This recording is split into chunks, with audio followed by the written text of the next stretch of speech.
आप एक फ्रेशर हो और आप कहीं जॉब के लिए जाते हो, तब आपको सबसे पहले एक क्वेश्चन पूछा जाएगा कि अकाउंटिंग होती क्या है। या फिर आप एक अकाउंट स्टार्ट कर रहे हो, यानी सीखना स्टार्ट कर रहे हो, तो सबसे पहले आपके मन में एक ही क्वेश्चन है, अकाउंट्स होता क्या है। इनका मतलब होता है ट्रांजेक्शंस को रिकॉर्ड करना। यानी आपके जो भी पर्सनल, अगर आप एक पर्सनल हो, आपके कुछ ट्रांजेक्शंस होंगे और आप चाहते हो कि आप अकाउंटिंग करना चाहते हो पर्सनल की, तो आप जो भी पर्सनल ट्रांजेक्शंस करोगे, यानी आपके जो भी आप पेमेंट कर रहे हो बैंक से, कैश से पेमेंट कर रहे हो, कुछ परचेज कर रहे हो, या फिर आपको कहीं से इनकम आ रही है, तो इस तरह के जो ट्रांजेक्शंस है उन्हें रिकॉर्ड करना, यानी पर्सनल ट्रांजेक्शन रिकॉर्ड करना। और जो भी बिजनेस है, अगर सपोज आप बिजनेस देखोगे तो उसमें sale, purchase, payment, receive, banking transaction, cash transaction, इस तरह के ट्रांजेक्शन होते रहते हैं। इस तरह के जो ट्रांजेक्शन है उन्हें रिकॉर्ड करना इन कंप्यूटर या फिर बुक्स में, यानी जैसे कि कंप्यूटर आने से पहले बुक्स में अकाउंटिंग होती थी, और मतलब बुक्स में ही रिकॉर्ड होता था जो भी परचेस है, सेल है, ट्रांजेक्शन है, कैश से रिलेटेड, रिसीविंग पेमेंट, इस तरह के जो ट्रांजेक्शन है वो बुक्स में मेंटेन होता था। और जब से कंप्यूटर आया हुआ है, सॉफ्टवेयर बने हुए हैं, तब सॉफ्टवेयर में ये मेंटेन होता है। तो इस तरह के जो ट्रांजेक्शन है पर्सनल या बिजनेस रिलेटेड, उसे रिकॉर्ड करना, उसे अकाउंटिंग कहा जाता है। तो ये काफी इंपॉर्टेंट क्वेश्चन है। अगर आप एक फ्रेशर हो, किसी कंपनी में आप जॉब करने जा रहे हो, या फिर आप सीए फॉर्म में भी सीखने के लिए जा रहे हो, आपका ग्रेजुएशन हुआ है, 12th हुआ है, तब आपको जो सीए है सबसे पहले यही क्वेश्चन पूछेगा कि अकाउंटिंग होती क्या है। तो आपको इसी तरह से जवाब देना है कि जो भी पर्सनल या फिर बिजनेस रिलेटेड ट्रांजेक्शन है उसे रिकॉर्ड करना, उसे अकाउंटिंग कहा जाता है। उसके बाद में सबसे इंपॉर्टेंट होता है गोल्डन रूल्स। अगर आपको अच्छी तरीके से अकाउंटिंग सीखना है तब आपको गोल्डन रूल्स आना चाहिए, क्योंकि सारे जो ट्रांजेक्शन रिकॉर्ड करना वो गोल्डन रूल्स के अकॉर्डिंगली होता है। क्या डेबिट होगा, क्या क्रेडिट होगा, क्या बाय होगा या फिर टू होगा। इस तरह से जो ट्रांजेक्शन है आपको डेबिट क्रेडिट करके, यानी डेबिट क्रेडिट करते हुए ही एंट्री करना है आपको वाउचर्स में। तो अगर आप सीए के पास भी जाओगे तो भी आपको इसी तरह का क्वेश्चन पूछा जाएगा कि what is a golden rules. अगर आप प्रॉपर तरीके से आंसर दोगे तब सीए को लगेगा कि आपको अकाउंटिंग आती है, यानी एक बेसिक सा नॉलेज है आपके पास में। अगर आप एक जॉब के लिए भी चाहते हो तब आपको सेम यही क्वेश्चन पूछा जाएगा। अगर आप प्रॉपर तरीके से आंसर दोगे तब जो भी सीनियर अकाउंटेंट है, यानी जो भी आपका इंटरव्यूअर है, जो इंटरव्यू ले रहा है, उसे लगेगा कि आपको अकाउंटिंग आती है। तो हमारा गोल्डन रूल्स क्या है, यानी अकाउंटिंग के गोल्डन रूल्स क्या है। Personal, real, nominal. पर्सनल यानी debit the receiver, credit the giver. Real में debit what's coming, credit what's goes out. और नॉमिनल में all expenses are debited, all income are credited. यानी पर्सनल इसमें अगर सपोज आप फॉर एग्जांपल जैसे किसी को पेमेंट कर रहे हो, यानी आप एक इंडिविजुअल फॉर्म की अकाउंटिंग कर रहे हो, पार्टनरशिप फॉर्म की अकाउंटिंग कर रहे हो, या फिर कंपनी की अकाउंटिंग कर रहे हो। अगर कंपनी ने कुछ मटेरियल परचेस किया होगा, कुछ एक्सपेंस किया होगा, तो जो भी पार्टीज होंगी उसे आप अपने बुक्स में सिंडिकेटर्स करके ग्रुपिंग करोगे और आपको उससे पेमेंट करना पड़ेगा, क्योंकि आपने माल परचेस किया हुआ, गुड्स परचेस किया हुआ, या फिर सर्विस भी परचेस की होगी, तब भी आपको उसको पेमेंट करना है। तो जो पर्सनल में डेबिट द रिसीवर, यानी हम जिसे भी पे कर रहे हैं उसे आपको डेबिट करना पड़ेगा, यानी सिंडिकेटर्स पार्टी को आपको डेबिट करना पड़ेगा, जिसे आपने परचेस किया हुआ है एक्सपेंस या फिर गुड्स, उसे आपको डेबिट करना पड़ेगा। या फिर अगर आप एक टैक्स पेमेंट कर रहे हो, इनकम टैक्स का पेमेंट कर रहे हो, इलेक्ट्रिसिटी का पेमेंट कर रहे हो, या फिर आप जैसे कि अदर कुछ भी, मतलब किसी पार्टी को आप पेमेंट कर रहे हो, चाहे वो थर्ड पार्टी की नहीं हो, इंटरेस्ट के अगर पे पेमेंट करना हो, यानी किसी पार्टी से आपने अनसिक्योर्ड लोन लिया होगा उसको पेमेंट करना हो, यानी आप जिस भी पार्टी को पेमेंट कर रहे हो, जिसे रिसीव हो रहा है आपके बुक्स में, उसे आपको डेबिट करना है। और आप जिसके थ्रू दे रहे हो, चाहे वो कैश हो, बैंक हो, या फिर थर्ड पार्टी से आप डायरेक्ट ट्रांसफर कर रहे हो, उसे आपको क्रेडिट करना पड़ेगा। यानी पर्सनल में कैसे एंट्री होगी, अगर आप पेमेंट की एंट्री कर रहे हो तो आपको पेमेंट करना पड़ेगा, यानी डेबिट करना पड़ेगा आप जिसको पेमेंट कर रहे हो, और क्रेडिट करना पड़ेगा जिसके आप थ्रू कर रहे हो। अगर आप कैश से पेमेंट कर रहे हो तो आपको कैश क्रेडिट करना पड़ेगा, अगर आप बैंक से पेमेंट कर रहे हो तो आपको बैंक क्रेडिट करना पड़ेगा। अगर आप थर्ड पार्टी यानी जैसे कि यानी आपके बिहाफ में किसी ने पेमेंट किया होगा तब आप उसको अपने बुक्स में क्रेडिट कर सकते हो। आपको डेबिट करना है आपने जिसको पे किया हुआ है, और जिसके थ्रू किया हुआ है उसको आपको क्रेडिट करना है, यानी इस तरह के ट्रांजेक्शन आप कर सकते हो पर्सनल पे, यानी debit the receiver, credit the giver. उसके बाद में रियल अकाउंट। अब रियल अकाउंट में debit what's coming, credit what's goes out. आपने जैसे कि सेल किया होगा, आपने जिस भी पार्टी को सेल किया होगा वो रहेगा आपका सिंडिकेटर्स। तो जो भी डेटर्स है वो आपको अमाउंट मिलने वाला है। यानी आप जब एंट्री करोगे सेल की तब आपको क्रेडिट करना पड़ेगा सेल और डेबिट करना पड़ेगा आपको पार्टी, क्योंकि आपको पार्टी जो भी आपकी डेटर्स पार्टी है उसे आपको अमाउंट मिलने वाला है। तो आपको जो आपका डेटर्स है उसे आपको एसेट साइड में दिखाना है। बैलेंस शीट में दो साइड्स होते हैं, एक लायबिलिटी साइड होता है और एक एसेट साइड होता है। एसेट साइड यानी आपके पास में एसेट अवेलेबल है और अमाउंट आपको रिसीव होने वाला है, यानी रिसीवेबल है। यानी जो भी ट्रांजेक्शन होंगे जो आपको रिसीवेबल होने वाले उसे आपको एसेट साइड में दिखाना है। और लायबिलिटी साइड में आपको पेमेंट करना है, यानी जो आपके ऊपर लायबिलिटी है जैसे कि टैक्सेस हो गया, सिंडिकेटर्स, अनसिक्योर्ड लोन, इस तरह के जो ट्रांजेक्शंस है उनके लीजर्स आपको लायबिलिटी साइड में दिखाना है। यानी लायबिलिटी साइड यानी आपको देना है, एसेट साइड यानी आपको रिसीवेबल है और आपके पास में अवेलेबल है एसेट। तो रियल अकाउंट में डेबिट व्हाट्स कमिंग, यानी आप जब एंट्री करोगे, सपोज आपने जैसे मैंने आपको एग्जांपल बताया था कि आपने कुछ सेल किया हुआ है, उस पार्टी से आपको अमाउंट रिसीव देने वाला है, तब आपको जो एंट्री करना है यानी क्रेडिट करना है सेल को, डेबिट करना है पार्टी को और उसे ग्रुप देना है एसेट साइड में। यानी आपको रिसीवेबल होने वाला है अमाउंट तो आपको एसेट साइड में दिखाना पड़ेगा उसे, और एंट्री आपको डेबिट जो है आपको जिससे अमाउंट लेना है उसे आपको डेबिट करना पड़ेगा। फॉर एग्जाम्पल जैसे कि और एक एग्जाम्पल है, जैसे कि आपको टीडीएस रिसीवेबल है, आपका किसी पार्टी ने टीडीएस काटा हुआ है और तो आपको टीडीएस रिसीवेबल दिखाना पड़ेगा आपके बुक्स में, क्योंकि आगे चल के आपको रिसीव्ड होने वाला है, रिसीवेबल है आपके लिए। तब आप किस तरह से एंट्री मारोगे, तो जिस भी पार्टी ने आपका टीडीएस काटा होगा उसे आपको क्रेडिट करना पड़ेगा और डेबिट करना पड़ेगा टीडीएस रिसीवेबल को। अगर आपको इनकम टैक्स रिफंड होने वाला है और आपके बुक्स में आपको एंट्री करना है यानी लेजर प्रेजेंट करना है इनकम टैक्स रिसीवेबल का, तब आपको डेबिट करना पड़ेगा आपके इनकम टैक्स रिसीवेबल अकाउंट को। यानी इस तरीके से आपको शो करना है एंट्री करते समय डेबिट और उसे ग्रुप देना है एसेट साइड में। और क्रेडिट वॉज गोज आउट, यानी आपने जैसे कि परचेस किया होगा, तो सिंडिकेटर्स को आपको पेमेंट करना है। आपने अनसिक्योर्ड लोन लिया होगा उसे भी आपको पेमेंट करना है। अब जो पार्टनरशिप फॉर्म है उसमें कैपिटल इंट्रोड्यूस हुआ है, तो जो भी पार्टनर्स है उनसे हमने कैपिटल लिया हुआ है यानी बिजनेस फॉर्म ने कैपिटल लिया हुआ है, तब हमें वो भी वापस करना है। तो इस तरह की जो लेजर्स आप जब बनाओगे तब आपको उसको लायबिलिटी साइड में शो करना पड़ेगा। और जब आप उसकी एंट्री करोगे, जैसे कि आपने अनसिक्योर्ड लोन लिया हुआ है, तब आपको आपके बैंक अकाउंट को डेबिट करना पड़ेगा और क्रेडिट करना पड़ेगा अनसिक्योर्ड लोन के लेजर को।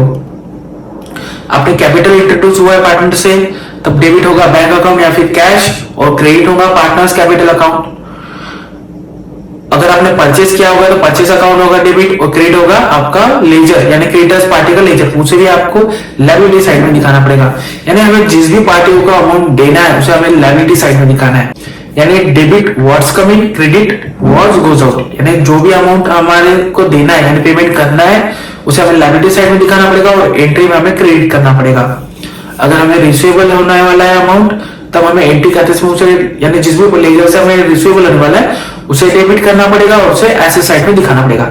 यानी रियल अकाउंट में debit what's coming, credit what's goes out, यानी रियल अकाउंट में क्रेडिट साइड प्रेजेंट करता है लायबिलिटी साइड को और डेबिट साइड प्रेजेंट करता है एसेट साइड को। यानी अगर आप सपोज आपको ये समझना है कि अगर आपको रिसीवेबल होने वाला है अमाउंट या फिर आपके फिक्स एसेट है यानी आपकी जो फिक्स एसेट है, इन्वेस्टमेंट है, तो इस तरह की जो ट्रांजेक्शन है जब भी आप उसे एंट्री करोगे तो आपको डेबिट करना है। यानी आपको समझना है कि एसेट साइड वाला ट्रांजेक्शन है तो डेबिट, अगर आपको पेमेंट करना है देना है तो हमेशा क्रेडिट होगा वो, यानी किसी पार्टी को आपको देना है तब उसे क्रेडिट करना है, अगर किसी पार्टी से आपको लेना है तब आपको डेबिट करना है एंट्री करते समय।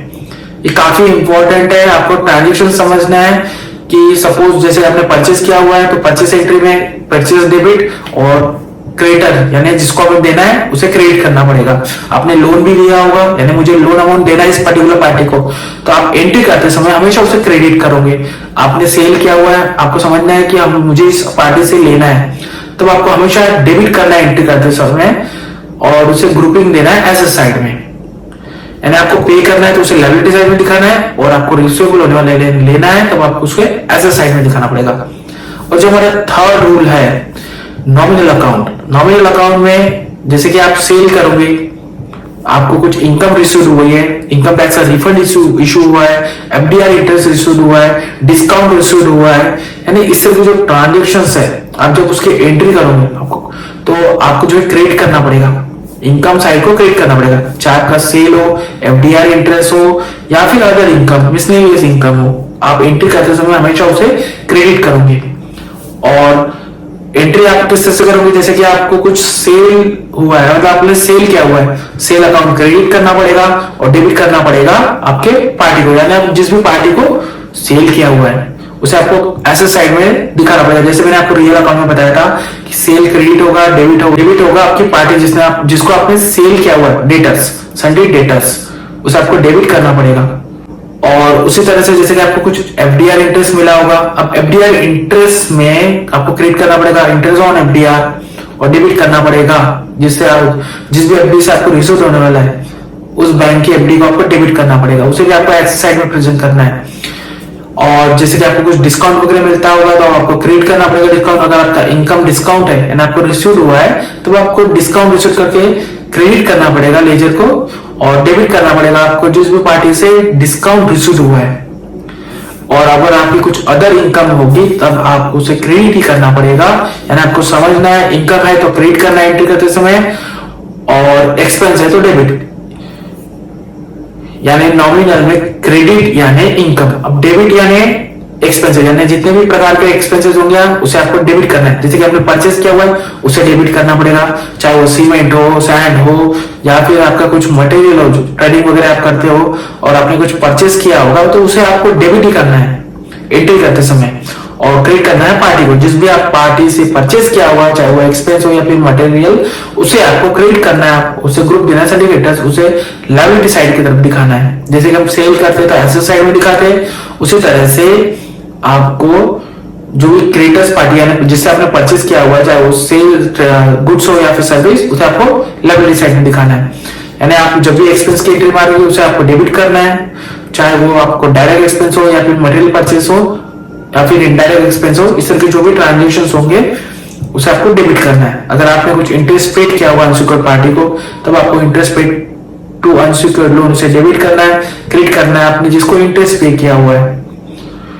यानी इस तरह के जो ट्रांजेक्शन, अगर आपने किसी को सैलरी पेड किया हुआ है, आपके फॉर्म में किसी को सैलरी पेड हुई होगी तब आपको डेबिट करना है सैलरी अकाउंट को, क्रेडिट करना है आप जिसको पे कर रहे हो, या फिर कुछ ऑफिस एक्सपेंस वगैरह हो गया या फिर इलेक्ट्रिसिटी पेबल यानी इलेक्ट्रिसिटी एक्सपेंस वगैरह हो गया, इस डिप्रिसिएशन हो गया, तो इस तरह के जो भी एक्सपेंस है उसे आप जब भी अकाउंटिंग करोगे यानी एंट्री करोगे तब आपको उसे डेबिट करना है। यानी नॉमिनल में क्रेडिट साइड यानी इनकम और एक्सपेंसेस यानी डेबिटेड।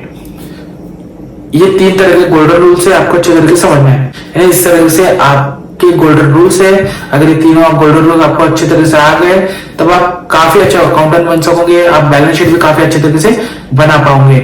और आप कई इंटरव्यू के लिए जाओगे तो ये बेसिक सा सवाल है, काफी इंपॉर्टेंट सवाल है, वो आपको पूछा जाएगा। क्योंकि अगर आपको ये गोल्डन रूल्स अच्छी तरीके से आ गए तब आपको अच्छी तरीके से अकाउंटिंग आना ही है। अब कितने प्रकार के ट्रांजेक्शन्स होते हैं? अब दो तरह के ट्रांजेक्शन्स होते हैं, एक मॉनेटरी ट्रांजेक्शन्स होता है और एक नॉन मॉनेटरी ट्रांजेक्शन होता है। ये वाला क्वेश्चन भी आपको पूछा जाएगा कि मॉनेटरी ट्रांजेक्शन्स होता क्या है, यानी आप अगर कहीं इंटरव्यू के लिए गए हो तो ये वाला बेसिक सा क्वेश्चन पूछा जाएगा। चाहे आप सीए के पास जाओ या फिर कोई फॉर्म में जाओ या फिर आप कंपनी में जॉब के लिए जाओ, तब ये बेसिक सा सवाल आपको पूछा जाएगा कि कितने प्रकार के ट्रांजेक्शन्स होते हैं। तब आपको बोलना है दो तरह के ट्रांजेक्शन्स होते हैं, एक मॉनेटरी ट्रांजेक्शन, एक non monetary transactions. Monetary transactions यानी एक्सचेंज ऑफ मनी, आप पेमेंट कर रहे हो, रिसिप्ट आ रही है, यानी इस तरह के जो ट्रांजेक्शन्स है उसे बोला जाता है मॉनेटरी ट्रांजेक्शन्स। अब नॉन मॉनेटरी ट्रांजेक्शन्स यानी जैसे कि sale, purchase, internal goods transfer, इस तरह के जो ट्रांजेक्शन्स है उन्हें नॉन मॉनेटरी ट्रांजेक्शन्स कहा जाता है। तो करंट ईयर में काफी सारे सॉफ्टवेयर है जैसे कि tally ERP 9, tally prime, ERP software यानी इंटरप्राइजेस प्लानिंग रिसोर्सेज, इस तरह जो पर्सनल सॉफ्टवेयर है जो कंपनियां प्रोवाइड करती है और बड़ी बड़ी जो लिस्टेड कंपनियां है वो SAP सॉफ्टवेयर यूज करती है अकाउंटिंग के लिए। तो ये इस तरह के जो सॉफ्टवेयर है इनमें वाउचर्स होते हैं, जैसे कि जो मेजर वाउचर्स है जैसे कि contra, receipt, payment, journal, sale, purchase, stock journal, sale order, purchase order, credit note, debit note, इस तरह के जो वाउचर्स है वो बने रहते हैं। तो जैसे कि कॉन्ट्रा वाउचर है, तो कॉन्ट्रा वाउचर में हम किस तरह के एंट्रीज करेंगे। अब कॉन्ट्रा वाउचर यूज होता है अगर आप एक टैली ERP9 सॉफ्टवेयर यूज कर रहे हो, तब इसके लिए जो F4 की दी रहती है, यानी F4 की आप प्रेस करोगे तब आपको वाउचर्स होगा कॉन्ट्रा। अगर आप ERP सॉफ्टवेयर या फिर सॉफ्टवेयर SAP सॉफ्टवेयर देखोगे तब उसमें कॉन्ट्रा करके ऑप्शन दिया रहेगा, आपको उसमें क्लिक करना पड़ेगा। तो कॉन्ट्रा वाउचर में किस तरह के ट्रांजेक्शन होंगे। तो कॉन्ट्रा वाउचर में cash deposit, cash withdrawal, internal bank transfer, यानी आपके बुक्स में दो बैंक से अगर आप एक पर्टिकुलर A बैंक से B बैंक को ट्रांसफर कर रहे हो तो इस तरह के ट्रांजेक्शन जो है आपके कॉन्ट्रा वाउचर में होंगे। अब ये कॉन्ट्रा वाउचर रिलेटेड है पर्सनल अकाउंट से। अब पेमेंट, अब अगर आप टैली ERP9 यूज कर रहे हो, यानी आप टैली सॉफ्टवेयर यूज कर रहे हो, तब आपको F5 दबाना पड़ेगा। अगर आप ERP या फिर SAP देखोगे तो उसमें ऑप्शन दिया होता है पेमेंट वाउचर का। तो आप किस तरह से करोगे, तो पेमेंट वाउचर में जैसे कि आप किसी भी पार्टी को पेमेंट कर रहे हो, चाहे आप टैक्स का पेमेंट कर रहे हो, तो इस तरह की जो ट्रांजेक्शन है उसकी एंट्री पेमेंट वाउचर में होंगी। जैसे कि कॉन्ट्रा में बैंकिंग ट्रांजेक्शन, विड्रॉल और डिपॉजिट, इंटरनल ट्रांसफर, इस तरह की जो एंट्रीज है वो कॉन्ट्रा वाउचर में होते हैं। उसी तरह से पेमेंट में से पेमेंट के ट्रांजेक्शन होंगे, यानी आप किसी पर्टिकुलर पार्टी को पेमेंट कर रहे हो उसकी एंट्री आपको पेमेंट में करना है। अगर आप टैक्स का पेमेंट कर रहे हो उसकी एंट्री आपको पेमेंट वाउचर में करनी है। अब नेक्स्ट है रिसिप्ट। अगर आप टैली ERP देखोगे तो उसमें F6 करके ऑप्शन आएगा, उसमें आपकी रिसिप्ट की एंट्री होगी। आपको जितना भी अमाउंट रिसीव हुआ है, चाहे वो कैश में हो चाहे वो आपके बैंक में आ रहे हो अमाउंट, तब आपको रिसिप्ट वाउचर में एंट्री मारना है। और अगर आप पेमेंट का देखोगे, अगर आप कैश में पेमेंट कर रहे हो तो पेमेंट वाउचर में आप एंट्री कर सकते हो, यानी बैंक से या फिर कैश से पेमेंट कर रहे हो तो उस पेमेंट की एंट्री आपको पेमेंट वाउचर में करनी है। और रिसीप्ट में आपको जो भी अमाउंट रिसीव हुआ है, चाहे वो कैश में हुआ हो या फिर आपको बैंक में रिसीव हुआ है, उसकी एंट्री आपको F6 यानी रिसीप्ट में करनी है। ERP सॉफ्टवेयर SAP देखोगे तब उसमें ऑप्शन दिया होगा रिसिप्ट का वाउचर का, वो आपको सिलेक्ट करना है और आपको डेबिट क्रेडिट वाला जो भी सिस्टम है उस हिसाब से आपको एंट्री करना है। अब फिर है नेक्स्ट जर्नल F7। अगर आप टैली ERP9 यूज कर रहे हो तो F7 जर्नल वाउचर के लिए रहेगा। ERP और सॉफ्टवेयर ERP और SAP वाउचर में आपको ऑप्शन मिलेगा जर्नल वाउचर का। अब जर्नल वाउचर काफी इंपॉर्टेंट है, जितने भी एडजस्टमेंट वाली एंट्रीज है वो आप जनरल वाउचर में कर सकते हो। जैसे कि एक्सपेंस के एंट्रीज है, जो भी आपके बुक्स में एक्सपेंस होंगे परचेज छोड़कर, अगर आप इनडायरेक्ट एक्सपेंस देखोगे या फिर अगर आप डायरेक्ट एक्सपेंस देखोगे किसी वाउचर का, यानी किसी एक्सपेंस की आप एंट्री करना चाहते हो, उसे आपको जनरल वाउचर में ही करना है। अकाउंटिंग रूल के हिसाब से जो भी एक्सपेंस है उसकी एंट्री आपको जनरल वाउचर में करनी है। जो भी इनकम है, इनडायरेक्ट इनकम या फिर डायरेक्ट इनकम, उसकी एंट्री आपको जनरल वाउचर में करनी है। यानी जनरल वाउचर काफी इंपॉर्टेंट है। आपके जो भी एडजस्टमेंट एंट्रीज होंगी, जो आपको डेबिट क्रेडिट करके प्रेजेंट करना है, वो एंट्री आपकी जनरल वाउचर में होंगी। जैसे कि हमारी डेप्रिसिएशन की एंट्री वो जनरल वाउचर में होंगी, फिक्स एसेट की एंट्री जनरल वाउचर में होंगी, आपको इनकम हुई है इनडायरेक्ट इनकम, उसकी एंट्री जनरल वाउचर में होंगी, डायरेक्ट इनकम की एंट्री जनरल वाउचर में होंगी। यानी इस तरह की जो भी ट्रांजेक्शन है, direct expense, indirect income, indirect expense, direct income, ये जो एंट्रीज है आपको वो जनरल वाउचर में करना है। एडजस्टमेंट की एंट्री भी जनरल वाउचर में करना है, रिटर्न ऑफ करना है। तो ये सारे वाउचर्स की एंट्री यानी सारे एक्सपेंस की एंट्री वो जनरल वाउचर में होती है। डेबिट क्रेडिट इस तरह का इफेक्ट आपको देना पड़ता है। उसके बाद में सेल वाउचर, तो F8 टैली ERP9 देखोगे तो आपको F8 मिलेगा, आपको वो सिलेक्ट करना है। अब जिस तरह से आपकी सेल की एंट्री मैंने आपको बताया था गोल्डन रूल्स के टाइम पे क्या होगी, उसी तरह से आपको एंट्री करना है। आपको क्रेडिट करना है सेल को और डेबिट करना है आपको पार्टी को, यानी सिर्फ आपको एंट्री करना है और जो भी टैक्स है उसको भी आपको क्रेडिट करना पड़ेगा। आप टैली सॉफ्टवेयर यूज कर रहे हो तो आपको F9 दबाना पड़ेगा परचेस वाउचर के लिए। जैसे आप ERP सॉफ्टवेयर देखोगे या फिर SAP सॉफ्टवेयर देखोगे तो उसमें ऑप्शन दिया हुआ रहेगा परचेस का, आपको बस सिलेक्ट करना है परचेस और फिर आपका जो भी रूल के हिसाब से, जो गोल्डन रूल्स के हिसाब से जो एंट्री होती है डेबिट क्रेडिट की, वो आपको करना है। इस तरह से आपको वाउचर सिलेक्ट करना है आपके इंटरेस्ट के हिसाब से, आपके जो भी ट्रांजेक्शन होगा उस हिसाब से आपको वाउचर सिलेक्ट करना है। उसमें गोल्डन रूल्स के हिसाब से आपका जो भी डेबिट क्रेडिट होता है उस हिसाब से आपको एंट्री करनी है। अगर आपको वीडियो इंफॉर्मेटिव लगा होगा, इंफॉर्मेशन इंफॉर्मेटिव लगी होगी, तो चैनल को सब्सक्राइब कर देना, वीडियो को लाइक कर देना, अपने दोस्तों के साथ में शेयर कर देना। तो मिलते हैं नेक्स्ट वीडियो में, तब तक के लिए जय हिंद, जय भारत, वंदे मातरम।